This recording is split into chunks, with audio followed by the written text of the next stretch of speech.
What's up, guys, and welcome back to the Summit EU qualifiers. We have ourselves just one best of three on the day. A little bit awkward, perhaps, but hey, with the caliber of teams, I'm pretty sure nobody is complaining. NaVi going up against Vega Squadron. The first best of three they're going to be playing in this qualifier phase, so pretty much no results just yet. Here's where we're going to make some. I'm Mike Loris, going to be joined by Kefka for this best of three because God knows I cannot handle this game by myself. Dude, you there? How you doing? Yes, I am here, and I'm doing very good this fine evening in Sweden, where it's pretty nice weather. And I'm here to watch some great Dota between two great CIS teams. And, well, I think this third guy on NaVi, that should be Seneko. I didn't actually check that when we were in the lobby, but I'm pretty sure that everyone's actually here, despite having some people tagged up as stand-ins, so we shouldn't have any problems there.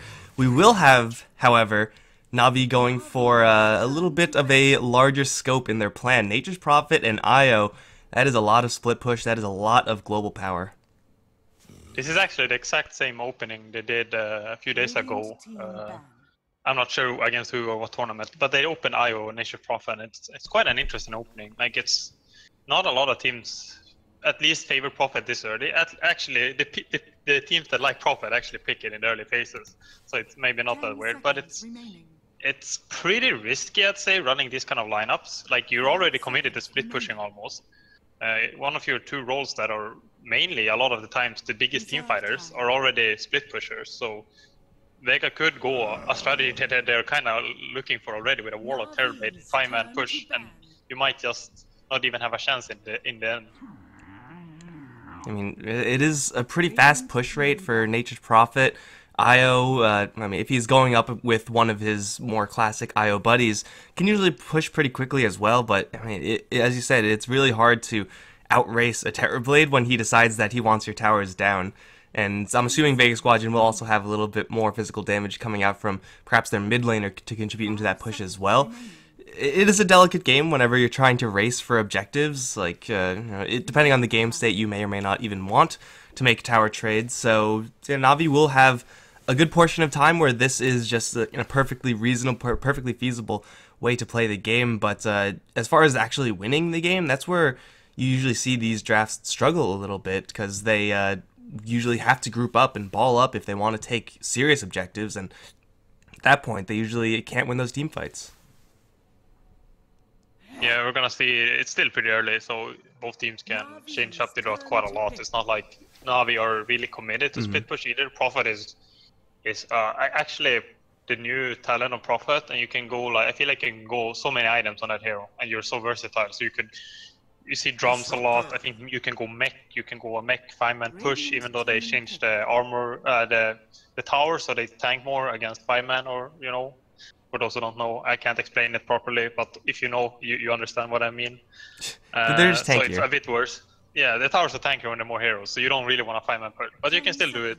Prophet with the early level 10 talent that gives him 250 HP, I think. So at level 10, he's like, if he went like Threads and mech, he can have like 1400 HP, and he's not gonna die, and he will always get mech off, and you can just like push from that. So there's some, and also you can just go the like old school split push Prophet. You can go Necrobook if you want, you can go Aghanims, so there's like a lot of options in his hero. So it's not set in stone anything yet. Now we're gonna go Disruptor, which is also a bit like you can catch, you can like split push, and Disruptor is very good at catching heroes, like forcing them back, and they TP, you glimpse him back, you kill that person, and Nature's Prophet and IO comes back and defends when some TP'd and some got caught. So now we're set up to be able to punish if they can force Vega to move the way they want. It's a decent hero to have up against Terrorblade, full stop, but it's also a really good hero to have whenever, if you expect the enemy team to be going for that 5-man push style that we were talking about earlier, just because, yeah, you'll be able to put some damage to the tower, but the awkward part is afterwards when you're trying to make your retreat. You retreat as 5, but you know that one person is most likely going to have to struggle up against that Disruptor, so it is a way for NaVi to force those engagements. And now Storm Spirit, they are going very, very pick-off heavy. It seems like they had the flexibility. I feel like until this pick happened from the Storm, they are just looking to pick heroes off. And Vega, they have so many responses now. Nick Assassin, of course, great up against the Storm Spirit, but between him and the Spirit Breaker, Vega's roam Vega's early game kind of mobility around the map is pretty substantial as well. Yeah, this is some interesting stuff. And Vega are gonna ban Slark because NaVi ran his exact lineup but with a Slark, so I'm expecting them to know that and ban Slark, even though maybe it's not the greatest Slark game, but I feel like that's a pretty good way. But it's so fast, like both of these teams know exactly what they want to do this game. So we're gonna see some of the, everyone has their comfort picks, both teams are doing what they want to do. So it's pretty fun to see that. So we're gonna see the best of NaVi against the best of Vega, at least when it comes to drafting. And yeah, it's gonna be the Slark ban, Quack ban from NaVi, just a lane dominator. I think NaVi kinda needs to snowball a bit from lanes, more so than Vega does, because Vega has a teamfight hero, as in NaVi doesn't. And I think it's easier to come back with teamfight heroes. If you don't have any teamfight, and if you're only relying on split push and some pickups, you kinda wanna be ahead all game long.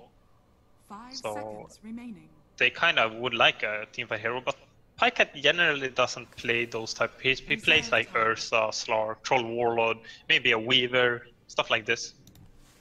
Yeah, I mean, usually just you don't expect huge teamfight contributions to come out from your one position role, and well, Pycat's still looking for his hero, and he is gonna have some serious options for sure. It does seem like he's gonna have to just go full on the split push train and just try to win the map on the global scale. There are many ways for a lifestealer to get in. It's not really fantastic right now, but it does seem like Pycat will struggle to get into the targets that really matter when you have, the Warlock Rock to worry about. Spirit Breaker, Nick Assassin, obviously very disruptive as well. Now Vega Squadron pick up Alina as their last pick. Good matchup up against the Storm Spirit, and for NaVi, Disruptor, Io, I mean, they could help out the Storm Spirit to not die in the lane, but they're not really going to be proactively pressuring the Lina. Yeah, I think Vega has a very strong lanes set up, and I think NaVi, really wonder what they, like this would normally be like an Ursa or Troll, so I'm expecting one of those two. And the other options aren't really that good. Jugger could be fine, still in the pool actually, kind of surprisingly. He went through this far. All of these carries actually, there's a lot of carry options left. There's not a lot of bans in that role, so they have a lot of options if they're versatile. I don't know how versatile Pycat is. I think he tends to play a few heroes more so than play like Burning and play like 200. It's gonna be the Jugger, yeah. I think that was probably the better option. I feel like Ursa is kind of weak against a lot of stuns, like it's easy to sunder an Ursa who's in the middle of the fight. Jugger at least has the Omni Slash, has Manta Illusion, stuff like this, so it's not always like you can like, oh, there's a sunder target. That's how Ursa works. Ursa runs in and Turblade's like, oh, I'm gonna sunder that guy when I need to, because he's always gonna be in the middle of the fight. But Jugger is a bit harder, so I like the adjustment. Yeah, it's very easy to have a very quick, immediate impact when you're a Juggernaut and you get relocated into the fight. You just jam that Omni Slash button and you're probably going to do some damage. And as you said, Ursa up against this many stuns from Vega Squadron, Reflection from Terrorblade, the fact that Ursa will struggle to kill off a Terrorblade most of the time just because of how tanky the Terrorblade is. I do like how they have this immediate contribution hero coming out from this Juggernaut. And, in this patch, in this day and age, it's a Juggernaut pick. Woo-wee. How bold. Do these guys really still not have any tower levels? Is it bugged? I feel like someone should have it, right? I don't know. I haven't seen anyone actually in a captain's mode. I wonder if it possibly is bugged in captain's mode or something. Or maybe it's just a lot harder to get captain's mode towers for some reason. I actually don't know much about it. Okay, both teams are gonna TP out. One of their supports, Beaver on top lane, and Simo on bottom. Maybe we should do introduction. This is the game 1 actually. Yeah, we got ourselves a best of 3 on the day, and well, Vega, they're going to be loading out on the Radiant side. Afterlife, Nick's Assassin is going to be handling that lane up towards top. G is on his Lina. I feel like I see him play this hero all the time. Sioma's going to be on the Spirit Breaker, helping out the Re-AO on the Terrorblade, who I'm going to quickly check to see if that's actually who it should be. Silent is going to be on the Warlock. Yeah, in general, with the taunts, I think taunting has become popular because of a certain Brazilian team. I'm not gonna lie, I didn't have taunt binded until they played in the major. Now I have taunt bind now, and now I use it quite a lot. And I also see people do it more. I don't know if they just think it's funny or if they're trying to mind game. Well, now everyone's just gonna build up a resistance to taunting. Just like a mental block where it's like, oh, he's taunting. That's perfectly normal. Standard plays right there. I mean, people are gonna like scale it up, you know. There's gonna be item denies and like attempt and like the same, you know, the drop basher and fake attack it and cancel and pick it up. It's gonna just escalate into something incredibly stupid. Well, General is seriously taunting on this Nature's Prophet, making it rain. Definitely a comfortable hero for him. Same thing over towards mid, Dendi. Storm Spirit, this should be Snako on the IO, although I have no idea what this name is he's tagged up as. Pycat Jug Giver as Disruptor, and yeah, it is going to be pretty much exactly the lanes you would expect. Dendi gonna get charged. I think this is gonna at least grab him the bounty rune, which is pretty much all he wanted. That's gonna be a 3-1 split. Yeah. It's kind of common to this ward was like specifically placed to almost do that. Like half the reason this ward has been placed from Sima was to steal the bounty. So he's like, I want the value back from this ward, so I'm gonna steal their bounty. Io was blocking mid, also gone on Iron Talon. Yeah. Pretty much standard, I'd say. Maybe like 50-50, like what people do, but it's very common to see Io Iron Talon. However, he is going to some place where Iron Talon is probably not going to be that efficient. Sioma circled all the way behind the enemy tier 2 into the enemy jungle to get a charge on Dendi, and this damage starting to add up quite a bit. And again, this lineup of supports for NaVi, they don't really assertively pressure the Lina, whereas when you're running a Spirit Breaker, you're going to be sitting on the mid lane Storm Spirit as much as possible. For as long as you have mana, really, you're going to be looking for those charges. So Dendi, he will need his bottle very quickly, and even when you do get the bottle, the Lina should have something, you know, very similar as far as her sustained damage output is concerned. We'll make it a little bit of a struggle lane, unless he gets some help. Oh god, Io might be dead if Silent body blocks like a champion. Kinda trying to body block too much, but gonna force a shrine from Saneko. And he might actually die, maybe Terrabreaker rotate in. Because he doesn't have tether, so he can't get out really. Well, zero armor, base. He will survive. That is a pretty big asset for both General and Dendi, really. Now down the tubes, kind of wasted just to keep this IO alive. Of course, it is worth it. You don't want your IO to die there. You don't want to give up first blood, obviously. But now Dendi, I mean, those dings and scratches I was mentioning earlier will stick a little bit more on this Storm Spirit. He is going to do just fine in this lane CS-wise. Like, you take a lot of damage, but you know, with the amount of base damage Storm Spirit has, especially with Overload, usually you're not going to really struggle to get those CS. Even under the tower, you should be just fine. So, yeah, he will be fine in the grand scale of things. Up towards the top lane, we have ourselves a lane as well. It should be a pretty slow one. Nyx Assassin can definitely die to this lane of NaVi, but as long as he's careful, plays in the trees, should be able to leech experience pretty much 24/7. Yeah, he's getting some decent experience, but really struggling lost hits. Pycat with the 13 denies, it's pretty insane. And Suneko is actually struggling. This is one of the worst openings I've seen from an IO in some time, having this little. And so General is rotating mid with a Prophet. This is running mid as a Prophet. This is kind of rare. You got an Init rune, but normally you TP. Oh, Dendi, he's already at less than half HP. Charge comes in. Jesus can take a lot of damage and will go down as Suneko sneaks in with the balls. Dendi gonna get away from Sioma as the creeps get in the way, not letting the Spirit Breaker close the distance. Dendi lives at 40 HP, and NaVi get 2 kills off of that. I mean, you sometimes expect these really cheesy Nature's Prophet TPs to come in. You don't expect the Invis rune to come in, and then suddenly 3 heroes over in the mid lane. Lina took a lot more damage than I'm sure she was prepared for. Yeah, NaVi set that up. They knew what was about to happen, or like they kind of had a pretty good feeling about what was gonna happen, what Sima wanted to do, and even General rotated in early. It was pretty good. Afterlife on top lane is not gonna die. Took a lot of damage. But a really good play. That should have been a first blood for Vega, but it turned into a double kill for NaVi. So that's a big advantage for them right now. Also going to give Suneko a little bit more gas in the tank, since he said he was having a little bit of struggle. General is going to get charged out of his TP, and I think they should just have enough beatdown damage to kill him off here. And they will. Silent will grab that, despite channeling Upheaval the entire time. Still a kill on the Nature's Prophet, well worth it. But yeah, now the IO has just a little more experience, getting closer to that level 3 mark, and help his clearing by quite a bit, and of course has that tether. I heard IO with tether is actually pretty good, so yeah, this IO is, would you say fully recovered, even accelerated beyond where he should be? I think he's came back, you know. I think generally you would probably be level 4 almost at this stage. And I think this is like about the time where you would start rotating to lanes if you went I don't tell on IO, but he's had a fine game. That nice setup in mid really made this game a lot better for, especially Dandy, I think more so than Saneko even. And nice D-ward from Sima, they saw that. The problem for Vega is that Afterlife is actually getting destroyed in top lane. This is a hard matchup from the beginning. Nyx is good against most heroes, but his three weaknesses is the Jugger, the Nyx, and the third hero, which I forgot, I'm sorry. Slark? But this is... Yeah, Slark is kinda... This one is worse. Ursa, yeah, Ursa.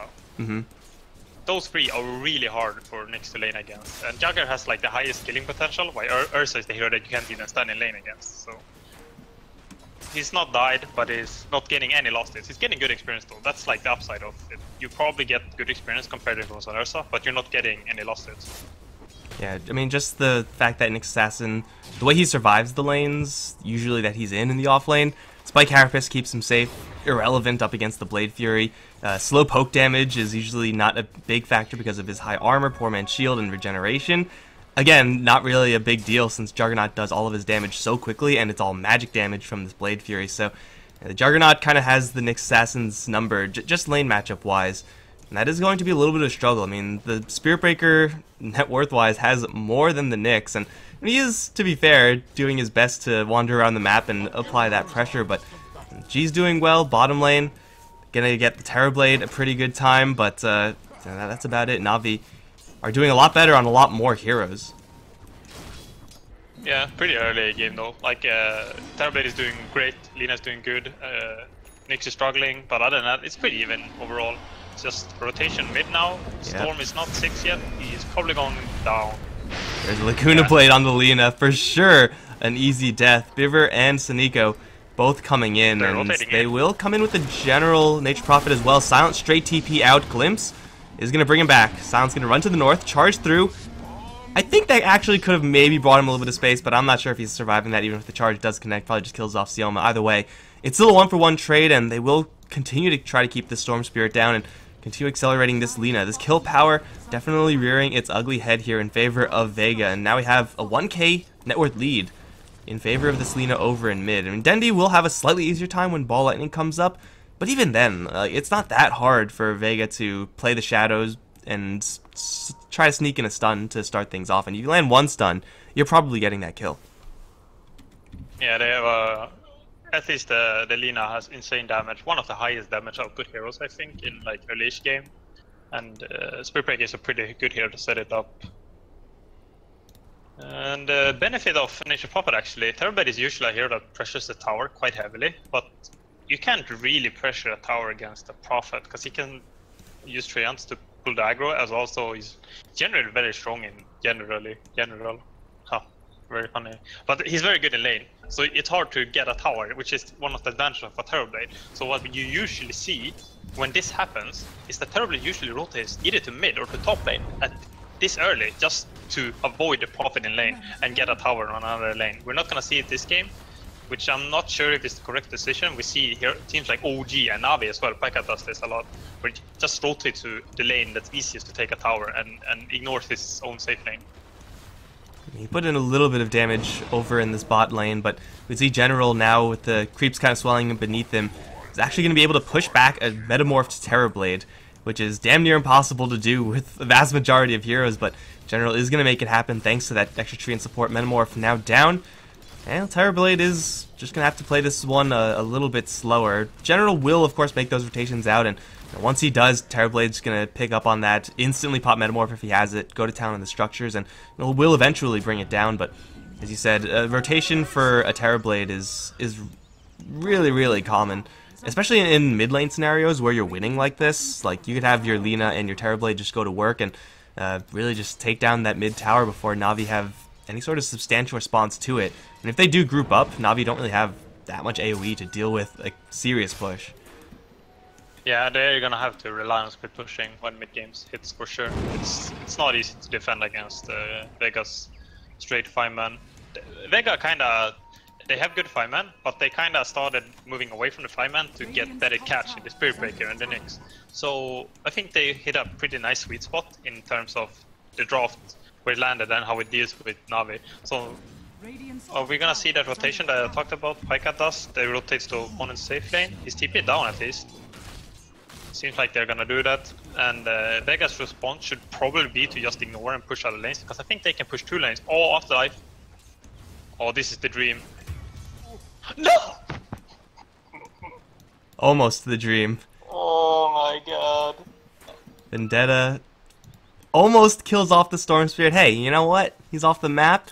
He's not farming.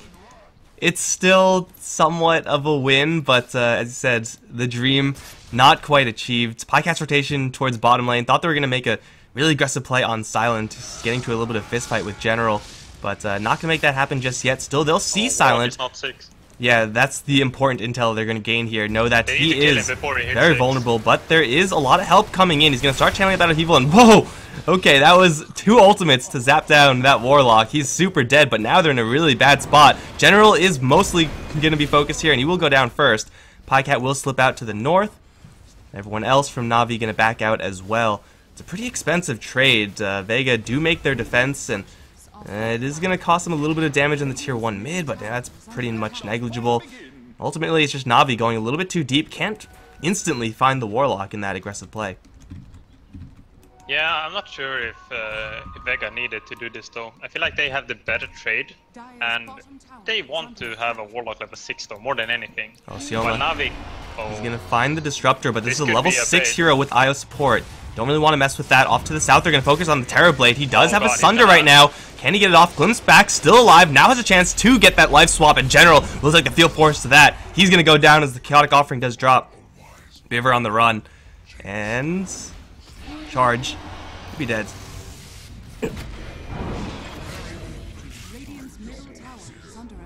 Yeah, ended up pretty bad. It's really hard against Terrorblade early levels. Like when he has Thunder and you want a team fight like this and you focus in the Terrorblade, if you don't kill him, you're losing the fight. And kind of a forced fight, because Terrorblade used meta earlier. Oh, Sioma, that was pretty sweet actually. They're gonna trade towers, it looks like. Can G defend this? He might get a deny. I think that's what he's aiming for. Almost there. Not quite. Pycat will get the last hit. Sorry, I had to cough something fierce there. Hopefully I'm not going to die, because that will be really awkward to have you solo cast this without the camera moving.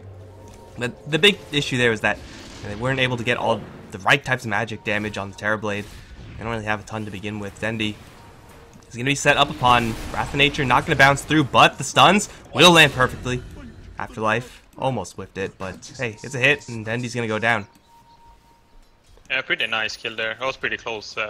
He had 10 stick charges on, then they almost got out. But they got a tower. So now we trade the towers efficiently. They got both mid and the top tower, while they only lost bottom. And they're gonna get the bottom tower now as well, without having any pressure on any lane. So this is the strong benefit of their lineup, with the Prophet, IO, and also like Storm and Jagger are also pretty mobile. So this is how they want to play, which is why I kind of dislike the team fight we took down here, where I feel like they can force fights where they have better numbers a lot of the times. But I mean, it ended up being very good. I think maybe losing 3 heroes for a small team fight is not that bad when you start getting this kind of advantage in the map. So in the end, it's pretty sweet for them. However, Vega are doing very good with Terrorblade and Lina on top of the network. The game does get a lot easier for NaVi once they take down just the tier 1s. Split push wise, pick off wise, the IO and the Storm Spirit. You typically tend to have a lot more options, assuming you have at all some decent vision on the map. Just observe rewards, having those treants fan out from general. So making these initial tower trades, making these kind of kills for tower trades for NaVi in the kind of mid-game run is definitely very worth it, assuming they do keep their aggressive style up. For right now, though, everyone on Vega, actually everyone, is farming their jungle. Nyx Assassin Now on the roam, he does have his Vendetta, but the only target presenting for NaVi is Pycat in mid. And, well, he's going to fall back, so both sides really scared about taking a fight where they don't have that much vision. In fact, NaVi right now are entirely blind.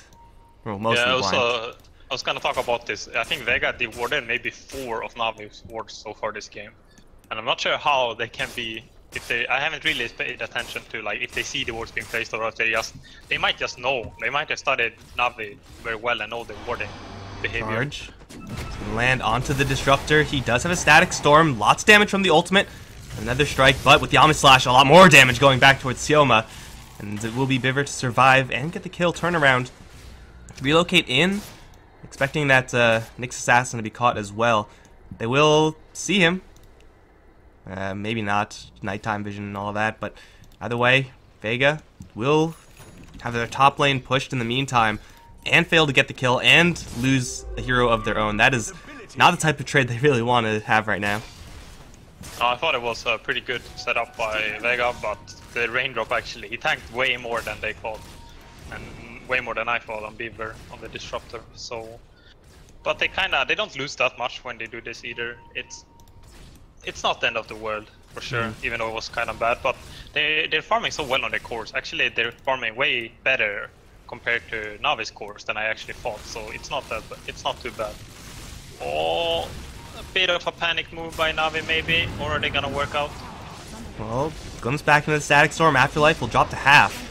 That is a perfectly reasonable amount of HP for him to be at. Terrorblade already used his Metamorph, and he's going to go to town on this mid lane tower. And it seems like Vega Squadron looking to leverage this Warlock ultimate for a little bit of extra gain here. And of course, as you said, the Terrorblade is stacked out of his mind, and they will actually catch the Disruptor off the side. Burn out his mana. He already used his ultimate, so he's not that useful right now. Split push from NaVi on the top lane from General, which is pretty good, but they're not winning a race up against the Terrorblade. No. Is he gonna go for the knife I got? Oh, close one. No, General needs to get out now though. I think it's safe. This is like how the game is gonna look for a lot of the time, I think.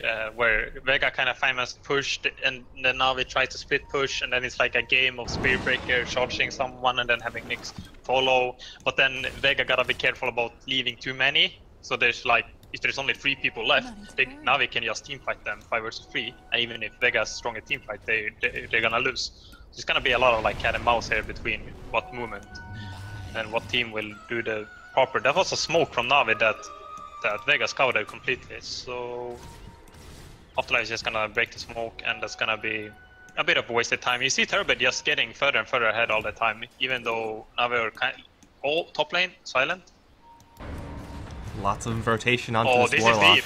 And Dendy's going to arrive as well. Grabs him before he can get the rock to drop. She's going to arrive, but straight into a Static Storm. This Lena's tanky, but will end up going down. Will kill herself at least. And will be another glimpse back onto the Nyx Assassin. Right clicks there. That was a little bit awkward, but still they right clicked him down. That's going to be a 2 kill for NaVi, plus a deny on the Lena. Dropping her Bloodstone charges, taking her off the field. It was a pretty bold move from Vega Squadron to group up around that Warlock that much and try to save him. I mean, it is just a Warlock. General's going to get charged by Sioma, but Dendy's still here. Sioma probably doesn't expect that. Wrath of Nature going to be thrown out. Not going to land just yet. General, Nether Strike. Lena coming in with the Laguna. Will end up getting the kill. Dendy, not enough gas in the tank to go whole hog there, and we'll just back off. Yeah, pretty good from Navi overall, even though they lost General. The fight before was definitely in favor. That was close though. If Silent got a golem out, I'm pretty sure they would have died at least 3 people on Navi and probably only gotten Silent. So, but they kind of have to play on the edge like this. They kind of need to, like, generally when Warlock is in the game, the other team almost always have to kill Warlock before he ultimates, otherwise you're losing the fight. Unless you're very far ahead. Pycat in mid lane, this is a weird fight, okay. Because Beaver is coming here. This seems very risky from Navi. Well, they don't have the Storm Spirit. General is going to teleport behind him and then drum to run away. Sure. I mean, he has drum and phase, so he is pretty quick. It's a little bit of an awkward move. They couldn't defend their top lane anyway, so I don't mind them trying to make that play, but you're really not going to kill that Terrorblade unless you have the Storm Spirit. You need that extra pull to make sure he doesn't sunder. You need his magic damage, which... Then they almost got a DD, but Offlife stole it. Offlife is actually doing really bad. You see he's level 8. This is not good for him. Is this spread of farm concerning if you're Vega? Like, yes, your Terrorblade and your Lina, they're mega stacked. But with Navi's pickoff style, having 3 heroes without farm seems like a much larger liability than normal.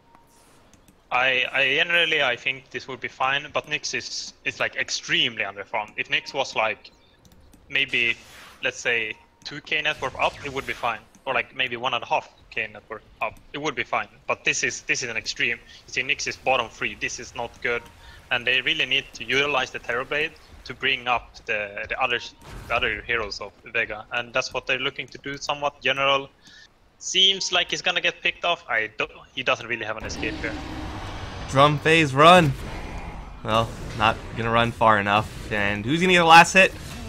Yeah, it'll be the Terrorblade sneaking it in. And the way that Terrorblade funnels gold back into his teammates, Metamorph take team fights, Metamorph to take towers, and they're in a pretty good position to do that up towards top lane. And we see NaVi immediately jumping into action. They were smoking, looking for kind of a greedy play over in mid lane, expecting a hero to defend that. Will instead just go down towards bottom and, again, try to do what damage they can. Damage from Pycat, since he picked up Mana Style, is pretty substantial. I'm kind of surprised at this. Beaver's going to teleport up towards top lane. Are they really looking for a fight here? They're looking for a deny? I don't even know if Vega saw that or care. Well, okay, they definitely saw it, because now Beaver is going to get charged, still stunned, going to land. Nether Strike will be cancelled, but Reflection slowdown and Terrorblade damage. That was an extremely hopeful play for him. Now towards the bottom lane, they're going to jump in towards G. Chaotic Offering going to land onto pretty much everyone. However, G still alive. LSA onto 3, but he's still surrounded. We'll get the kill on Pycat, and still in the middle of the fight, still swinging, is at a really healthy amount of HP. Dendy going to have to get the hell out of there. He can't compete up against Terrorblade. Now General going to try TP as well. Damage output, well, they have an Impale. They'll get him down. And for NaVi, they escape with the Storm Spirit. But going all in on a hero with Bloodstone like that, this Lina refusing to die, and NaVi grouped up just a little bit too much. Chaotic Offering and LSA chain stuns the entire team. Yeah, that was a pretty good response by Vega. Silent especially had really good positioning. He TP'd properly. He has actually a quelling base, so he's cutting through trees a little bit to get even better positioning. But great upheaval as well. And when you land a rock like that, you're most likely losing the team fight. General. When you TP in with a hero like this behind the lines, you're committed. You're either killing all of them or you're dying. And then they didn't want to man up and fight. It actually could have been pretty interesting if he just stayed and tried to like almost die to kill people, because they were getting low with General ultimate coming in. But it's such a hard decision to stay, and I think he made the right move to get out of there. And now we're gonna do a really good play here though. They know that Golem is down. Meta is down, you need to get something here, you can't just go back to farming, so they're gonna go for the Roche, and I do not think Vega has any way to respond to this. Yoma's just gonna wander right on by, not even gonna bother, and over towards the mid lane. Nyx Assassin got caught! This is great by NaVi. Static Storm with the jump in from Dendy, they'll get a kill, and they'll get the double life for Pycat. And a little bit of split push from the Terrorblade, nothing that the IO can't handle. But NaVi taking a rough team fight, very rough team fight over in the bottom lane, at least get something for their trouble, and we'll see if Pycat's actually able to leverage this Aegis and anything useful. Sioma is going to present himself to Beaver, now tracked up with a Thunderstrike, so he's not going anywhere. He's going to get glimpsed right back in to 4 heroes. No chance for that, my friend. There's a pullback, and they have a ping out on G as well. TP coming in from General, almost perfect. Lina is fast, so she'll get out of there just fine. Yeah, got a blink. She actually picked up a blink there. I'm not sure if she did it right when she saw General TP, but she at least had it when she escaped. NaVi lost a big team fight bottom lane, but this is like already back to even. Unfortunately, I do not have graph buttons, and I do not know what my binds for those graphs are, and I'm super scared of doing something stupid. If I just try press all your function keys and something will happen. Yeah, something will happen. I'm pretty scared about that. Yeah, so it was a big spike for Vega, about 6,000, 7,000, but now it's starting to bend back towards NaVi. Yeah, I think the game is probably gonna look a bit like that for some time, and Afterlife is gonna get out. But especially the great play was they were roshing, and then Beaver just left Roche pit. He's like, okay, we can get more, and he set up the kill on Afterlife. That's like the That's like the extra that you get that really start making a big difference. Because I talked about how underfarmed Afterlife was, and he was like, "I need this farm. I know they're rushing. They're most likely rushing. They have to be rushing. I'm just gonna push this mid lane. They're probably gonna just D5 there because they're scared of us." And he's getting closer to the blink, but NaVi decide that they're just gonna kill him as well. Oh, speaking of killing him, Dendi. There's so many stuns here. He'll be very lucky if he's able to deny himself. Not gonna happen. TP's coming in en masse though. Silent is gonna glimmer himself up to the north. And Pycat got left behind. TP coming out of his backpack. He's gonna run into a Terrorblade and then try to just straight TP. So much damage! Look at the DPS! Where's your Aegis now? He'll respawn. Oh, they're going for this. They're really getting in. I'm not really sure if this is the right decision because Pycat's not gonna last long off of the LSA. Now Saniko, he is in the back and he should not be there either. At least Terrorblade isn't hitting him. He's actually gonna try to get into the trees, but no chance for him either. NaVi, they're expected to lose these team fights, but the fact they're still trying to go for them is a little bit stunning to me. And now they're going to go for General, who's, you know, pretty much doing exactly what he has to do right now. Split push in the meantime, but he's tracked up by the charge. He's not going anywhere, at least not as long as Sioma's on his ass. And General will fall as well. Everyone except the Disruptor ends up dying for NaVi, and they get a big fat goose egg. Yeah, that was not good for NaVi. Losing Pycat is one thing, because I think I would call that unlucky. I think I expected him to get out of there, and then they could kill him. Okay, you can't do much about that. It was pretty unexpected. But now General here as well, and he was kind of baiting so that Dendi and Beaver could come, but they were not close enough. And now it ended up Beaver and Dendi rotating to save General. General dies either way, and they just waste the 40 seconds that they could have farmed. And they are losing grip over this game pretty rapidly now. However, NaVi's lineup is a lineup that can, like, one team fight and in a minute just straight up win the game, no matter how far behind they are. Make no mistake, they are very far behind, and it's starting to get to a point where you have to question for NaVi, how the hell do they kill this Terrorblade?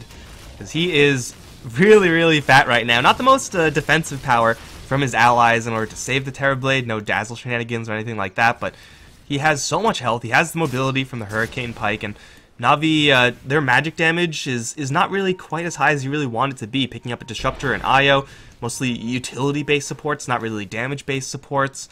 Wrath of Nature is great. They do have the Orchid as well to maybe help that out, but you know, this Terrorblade is really difficult to kill, and NaVi should be able to get to the backlines, kill off the non-Terrorblade, non-Lina heroes fairly rapidly, but it seems like every single time they've tried, they've just clumped up a little bit too much, and we all know what happens when you do that up against Warlock. Bad things happen. They are doing what they have to, NaVi, but I don't know, with the Terrorblade kind of camping out in the dire jungle, he's able to push top and mid about as well as NaVi are able to push bot. Yeah, Afterlife, he knows people are here, he has Vendetta. See if they can manage to find a kill. He's kind of scared of running out though, because Beaver was here, he knew that, and there's probably senders down somewhere. However, they aren't. And I think he will find Beaver. Yep. I'm pretty sure this Disruptor is dead. I think so. Be Afterlife to do most of the work there, and we'll get the kill. It's another small casualty, perhaps, least net worth in the game, this Disruptor. But for NaVi, the question is always, like, yeah, we got a hero picked off. What are we gaining in that downtime? And it seems like most of the time it's going to be General getting the farm. As you would expect, Nature's Prophet is just going to be in those empty lanes. Oh, he is very farmed. He's going to teleport in for Sioma. Charge in is going to slow down the IO, but up against 3. Sioma doesn't have any backup this time. Vega are going to let this one go. Yeah, good rotation. NaVi needs to avoid this Terrorblade. This Terrorblade is too big to fight. You should more or less not even think about fighting him unless he's more or less alone. Even if he's alone and there's a Warlock behind him to like 3-4 man golem, he could probably win the teamfight against 5 of NaVi. So you really need to play really good on NaVi now, and this is how I talked about the lineup of Vega, that they started going for like a team fight with opening, but then they started adjusting to NaVi's draft and got these sneaks and Spirit Breaker to start picking people off and hindering the split push of NaVi. And this is really paying off in this game, where they just have these 2 heroes chasing kills. Even if they die or if they don't find anything, it doesn't matter, because this Terrorblade is gonna be unstoppable at one point. Speaking of Terrorblade, gets another free kill on the General, and somehow even with getting Glimpse back, I mean, whatever works, man. General will fall regardless. And yeah, despite how kind of underfarmed this Nyx, the Spearbreaker are, they're also serving to kind of activate the Terrorblade split push power, which isn't really what we see a lot from this hero as far as, oh, you know, pick Terrorblade for split push, but if he's able to get into an aggressive position with a lot of heroes scouting out with him, you will very quickly be able to push in all the lanes. And, well, now he's going to go for real on the high ground. Saniko's going to take an absolute beating here. They drop a Static Storm, not bad, but it's not going to stop the right clicks as he will go down afterwards. Omni Slash will bounce Pycat really deep in. He does not want to be here, and he's just going to get shredded. Where's the help? It's all dead. Io's going to relocate out, but he's going to return into a Terrorblade. That is not a good place to be. And Dendi has not moved yet. He's just been waiting for his team to get their shit together, and so far they've just been chain feeding. They are going to get back with the Io into an Elsa and a rock. Drops onto Dendi as well. With the Impale chain stun, can they bring him down before the ball lightning? Yes, they will be able to. No buybacks on NaVi. This is one set of Raxes at least. With the push speed of Terrorblade, it might just be two. As soon as this lineup gets to a point like this, unless you can be able to force split push or anything, you're probably losing the game. And I think Vega are gonna go for the triple Rax even. Storm is spawning soon. They're gonna fall. Okay, this is good, because Storm is really good at picking people up around this base. And in mid lane, they're gonna kill General instead. General silenced G with the Orchid, and then just started right-clicking the tower. So, mission success for General, I suppose. Tower down, but at this point, a little bit of tier 2 tower gold is going to do little to nothing to stem the bleeding from losing teamfight after teamfight, then 2 sets of Rax. And the fact that Roshan is going to be coming up soon doesn't exactly help NaVi either. Since... Oh god, this is even worse. There's a DD here for... Oh jeez. For Terrorblade. I love it when I find plus 200 damage runes in the jungle. It's great. They're lucky. The DD is gonna run out before meta, so there's no insane timing. If that would have been the case, it would probably just been straight game over. But I think they're gonna use this timing still, even if he doesn't have meta, because he's gonna kill towers in like 3 seconds if there's not a glyph. He also has a butterfly, so even more agility funneling into those illusions. The DD may not get much value here, but he doesn't really need to hit with the main hero. Bold move here from NaVi, wrapping around with the Element of Surprise. What they have to do, they're going to try to go for Sioma. Omni Slash is going to be reflected, I think, with the Lotus Orb, and now the Spirit Breaker's A-OK. Pycat's separated, and he's going to run into a Terrorblade, yet again, where he does not want to be. Sioma still alive somehow, and the Terrorblade is untouched, just right-clicking everyone down. Dendi may not die to him, but he will have Afterlife on his tail. He, in general, going to run off to the south as G's cleaning up fools in the back lines. He'll boot to travel, try to get back in. Dendi will get hit with a pretty heavy mana burn here. Silence onto the Nyx Assassin. And Lina is back. Laguna Blade onto Dendi. She still didn't actually use that. Very surprising. General is going to try to live, but that's not going to happen. It's going to be a full wipe in favor of Vega. And in the meantime, Terrorblade had his eyes on the prize. He'll make it a double full team wipe almost. 29-12, and Vega Squadron, off the back of a very farmed TB and Lina, just smash NaVi. Yeah, really well played. I think this was built up from the draft. I wouldn't say NaVi got out drafted, but this is the line like I talked. NaVi played this almost exact lineup, and Vega more or less had decided before the game even started how to respond, and they just executed their draft very good. I wouldn't say perfectly, because NaVi did some really good plays as well at times, but it's just too hard to really get a good grip of this game for them. They need to outplay Vega pretty hard to get in an even state in this game. We saw a lot of time in that game where NaVi just didn't have enough vision, and when you're walking blind with Nature's Prophet, an Io, and a Storm Spirit, what are you supposed to do? You got to look for those opportunities to get the pickoffs, kind of abuse the fact that Nyx Assassin was underfarmed, so you can keep him underfarmed, keep feeding off of him.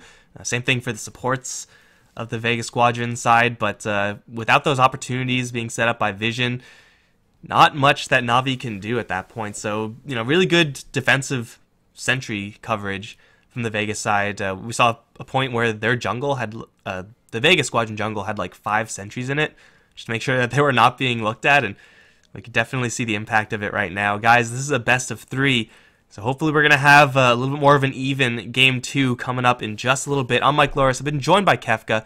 Don't go anywhere, guys. We'll be right back.